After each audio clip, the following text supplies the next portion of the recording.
Generation 1 is a great place to start anyone's Pokemon journey, but today we are looking at Generation 2. That's right, no Gen 1ers here today. Well, except for the Gen 1ers who came to watch this theory. We are going to be talking about Ho-Oh, and what Ho-Oh is, as it did originate from Generation 1, but was pushed back to Generation 2. However, if this doesn't interest you, I will be discussing other unsolvable theories as well, finding out if Yoshi is a Pokemon, along with a few side theories too. So make sure to sign in and fact check me as we go along in today's theory. So hang on to your butts and prepare to find out what Ho-Oh is.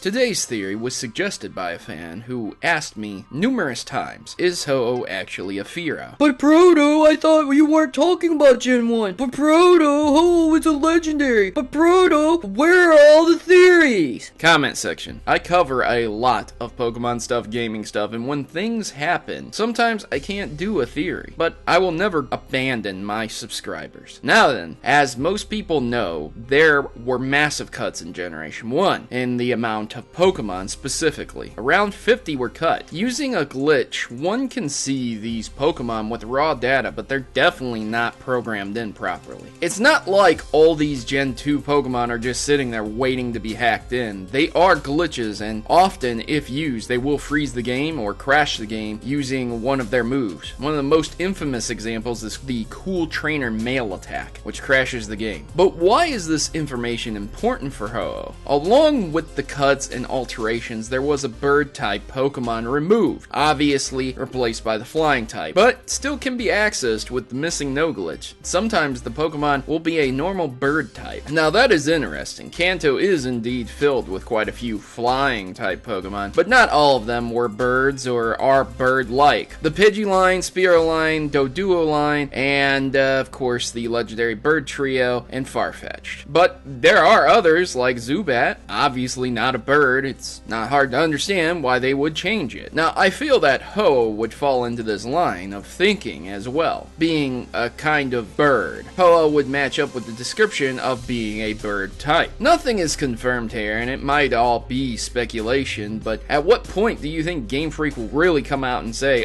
yeah, Ho was going to be the ultimate bird type Pokemon of Gen 1? However, that is what I think. I think Mewtwo was going to be the ultimate combat machine, while Ho was going to be the god Pokemon of the world, though later Arceus spilled that gap. So, we have one cut bird type Pokemon, Ho-Oh, and now what is that Pokemon based on? Well, even if we assumed it wasn't going to be a bird type, and we just went off flying types, what Pokemon could Ho-Oh closest match? Dodrio can't really fly that well and doesn't even look like Ho-Oh. The same for Farfetch'd, and the 3 legendary birds were added later before the cuts were even made. We know this because the original legendaries were going to be different, and they were placeholders until the 3 legendary birds were designed fully. Ho-Oh's known as the Phoenix, but its backstory is a bit vague at best. This Pokemon has been known to resurrect Pokemon from death and change them into something more. The 3 beasts of Johto, Raikou, Entei, and Suicune. This is partially why I thought Ho-Oh was originally going to be the god Pokemon. But what was Ho-Oh before it was a phoenix? In Greek mythology, a phoenix or phoenix is a long-lived bird that is cyclically regenerated or reborn. Associated with the sun, a phoenix obtains new life by rising from the ashes of its predecessor. According to some sources, the phoenix dies in a show of flames and combustion. And although there are some sources to claim that the legendary bird dies and simply decomposes before being born again, it is indeed born again. So, what Pokemon was Ho-Oh before it became the Phoenix? Well, based on the bird types of Gen 1, nothing really looks similar except for Fearow. Fearow and Ho-Oh almost look identical by design. And not only that, it's almost personifying the rags to riches story. I feel that Game Freak was going to have a backstory, just like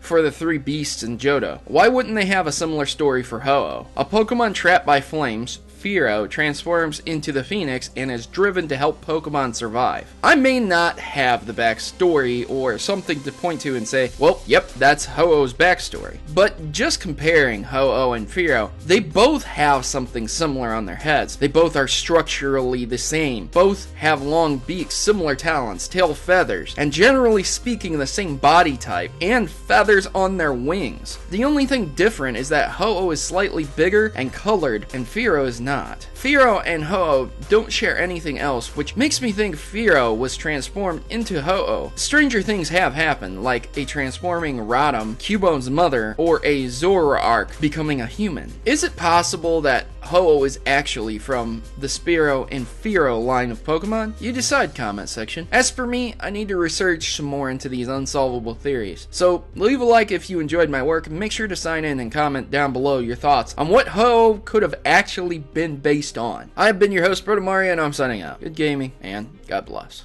Thanks for watching my video and making it to the end. If you want to see my theories a day early, make sure to head over to my Patreon, where donators get a day early viewing of my newest theories. And follow me over on Twitter to see my updates about certain videos and access to some cool unlisted hidden content as well. If you don't have Twitter, I am on Tumblr too, so be sure to check out my videos on your preferred social networks, or subscribe here on good old YouTube. I've been on YouTube for a while now, and I don't plan on going anywhere soon, so I hope you keep supporting me by liking the video and sharing it where you can on Facebook or Twitter or other forums as well. Thank you again for taking a bit of time out to support me, and I hope to see you here next time on Pokemon Theory.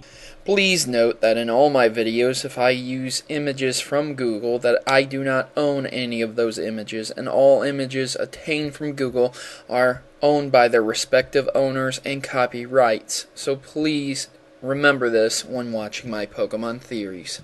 Thanks.